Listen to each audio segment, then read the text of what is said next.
पनावा उनकर फेरी दीजी पापा फुलावा दिन छितारा पनावा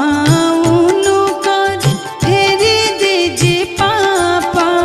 फुलावा दिन छितारा हमारा के ले पापा का से खिली जाती साजन लवटी घरे जा अरे हमारा के ले पापा जांघे बैठती साजन लवटी घरे